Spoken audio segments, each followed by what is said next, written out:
Adakah kiamat berlaku pada hari Jumaat? Abang kata kiamat berlaku hari Jumaat, baru ketak sikit main-main Jumaat. Ada orang dia duk kalut, bila nak berlaku kiamat ni? Tapi soalan dia, adakah kiamat berlaku hari Jumaat? Kiamat di dalam hadis yang diriwayatkan oleh Imam Muslim, Nabi SAW, Nabi kata khairu yaumin tala'an alaihi syamsu yaumul jum'ah. Hari yang terbaik yang terbit matahari ialah hari Jumaat. Fihi khuliqa Adamu wa fihi udkhilal jannah. Pada hari Jumaat itulah diciptakan Adam, dan pada hari Jumaat juga dimasukkan Adam dalam syurga. Cuma Nabi kata wa fihi ukhraja min, pada hari Jumaat juga dikeluarkan Adam daripada syurga. Cipta Adam ni, kita jangan faham cipta Allah Ta'ala tunggu hari Jumaat. Tuhan tak ada hari kata. Dia yang menciptakan hari. Hari ni dia bukan sama. Kalau kita bila baca hadis, hari tak sama. Satu hari di dunia, 1000 hari di akhirat. Satu hari di akhirat, 1000 hari di dunia. Tak sama. Hari ni kita kira berdasarkan kepada pergerakan matahari. Sebab tu Nabi SAW sebut tentang hari-hari ayyamud dajjal, hari-hari kedatangan Dajjal. Yaumun kasana, satu hari.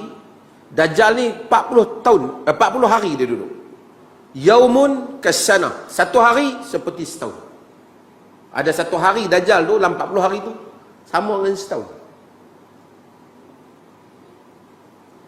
Wa yaumun kasyahr, ada satu hari sama dengan sebulan.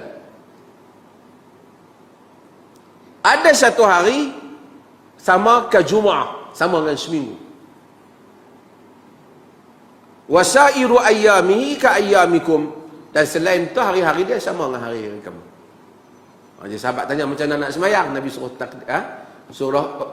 suruh uqdurahu qadrahu. Nabi suruh ukur agak-agaklah.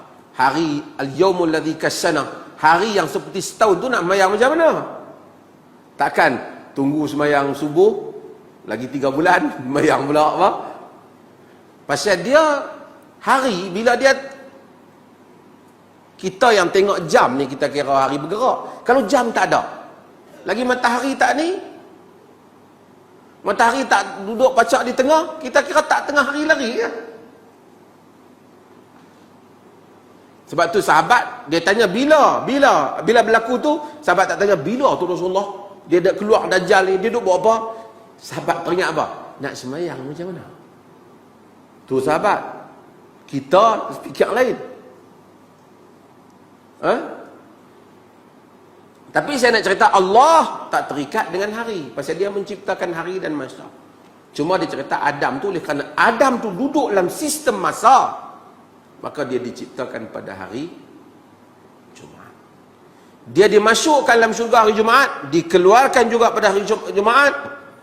Kemudian Nabi kata wala taqumus sa'atu illa fi yaumil Jum'ah, dan tidak akan berlaku kiamat melainkan pada hari Jumaat.